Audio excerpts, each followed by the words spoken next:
Hi everyone, welcome to Kenwood Kids Club. My name's Finn and today I'm going to be showing you how to make these insanely delicious chocolate Scotch eggs. Please like the video and subscribe to Kenwood Kids Club channel if you want more recipes and content. And let's get cracking, because these really are excellent. I'll stop joking around now. The first bit of this recipe is going to be the cake part, and this is what's going to be like the sort of meat bit around the egg. So to start off, it's just a really basic chocolate sponge recipe, and all you need for this is your K-mix and a tin. I've got this one here, it's a 13 by 9 inch pan. You can use like a circle cake tin, just whatever you've got, just as long as it can go in the oven really, and that's it. To start off, we've got 250 grams of margarine in a bowl. You can use butter if you want, just same thing really. So I'll put that in the bowl, like that, and I've got my Flexi K-mix attachment on it there. So I'm going to put that in, put the sugar in, then I'm going to add 250 grams of self-raising flour, 50 grams of cocoa powder and 1 teaspoon of baking powder, which I've got mixed in here. So add that in as well. And I've also got my splash guard on my mixer as well, just to stop everything going everywhere. So to that we're going to add 4 tablespoons of milk, and then we're going to add 4 eggs as well. Because this is a chocolate cake, you don't need to add vanilla, but the more flavour you have in it, it's just going to taste better. And I just put in a tablespoon. So put that on and then put it on a medium speed. Mine's on about a 4. Maybe just put it on like 1 to start off with.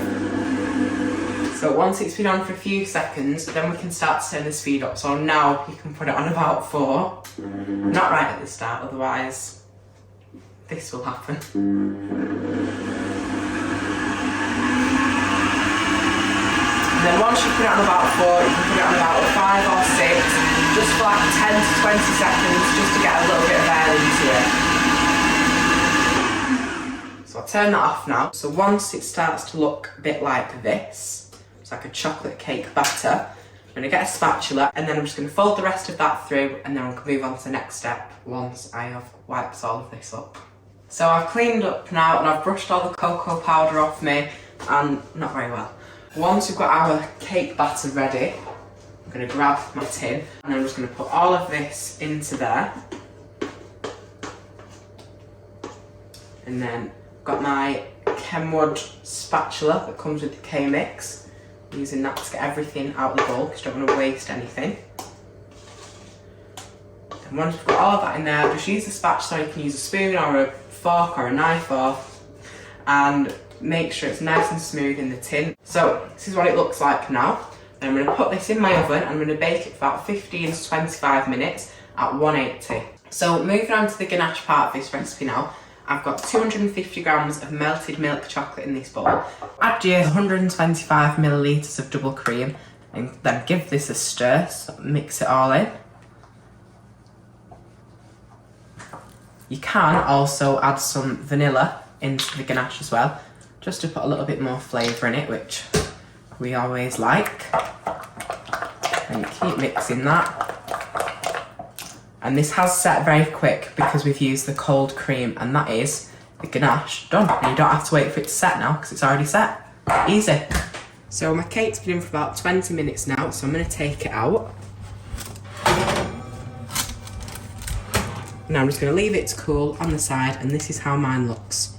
So my cake's cooled enough now. It's not super cold, but it's not hot either. It's just warmish. So what I'm going to do, I've got a palette knife here. I'm just going to split my cake up into sections like this. Take a piece out, and that's nice and spongy there. But to be honest, if it wasn't, doesn't matter that much. Don't stress about it. Don't think you have to remake it, because as you're about to see, we're going to crumble it up anyway. I'm going to use my hands and I'm just going to break it up a bit and like just flake it up into crumbs. So just keep doing this. And if your cake is just a little bit warm, it might make it a bit easier because everything in the cake's still going to be a little bit soft. Whereas if you leave it in the fridge or the freezer, it might just take a little bit longer to crumble up. So after you've crumbled a little bit up, then you can just get your spatula and just start to mix it into the ganache and just check the consistency of it. So that's not enough now, so I'm going to get more cake. I'm just going to keep crumbling that and checking it until it's the right consistency.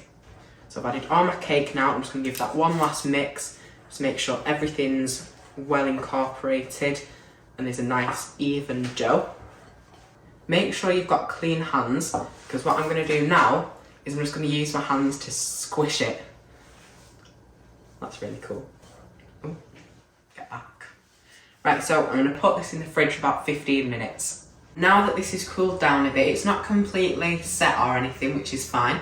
So what I'm going to do is I've got an ice cream scoop here. I'm just going to scoop some mixture up, give it a press down to make sure it's flat. And then what I'm going to do is, this is going to be enough of the cake pop mixture to cover one whole normal size cream egg. And then what I'll do is I'll do some mini ones after it with these little baby cream eggs, which I thought were quite good to use for. 1 scoop of the cake pop dough. Give that a little press down so it looks like a burger. Put your egg in the middle and give it a press down. Then what we're going to do is just going to use your hands to just wrap it around slowly, just to get it all covered up. So once we've got it covered, roll it round like this, just to make it nice and smooth. You can put it down on a tray. Then what we're going to do is we're going to put this in the fridge on for a minute or 2. So I've got them all rolled now. I've got 10 normal size ones and 4 mini ones. I've got 10 digestive biscuits in this bowl. I'm going to crush them up with my rolling pin, and that's going to be the sort of deep fried breadcrumbs on the outside of it. So I'm going to crush these up with the end of my rolling pin. Bash them onto the fine breadcrumb, and then you can stop bashing them and I'll show you what to do next. We're going to need about 150 grams of melted white chocolate, the crushed up biscuits, a piece of parchment paper with a wire rack over it. And the reason we need the white chocolate is because we're going to roll the cake pops in the white chocolates, and the digestive biscuits have something to stick to. Otherwise, this happens. But it's fine, because now this is what we're going to do with it. So let's grab a cake pop. And I've got some toothpicks here. I'm just going to stick 2 in. Dip it in, and then I'm just going to roll it around. So once we've got it rolled around in the chocolate, we can pick it up with the toothpicks. Then we're going to put it on a wire rack.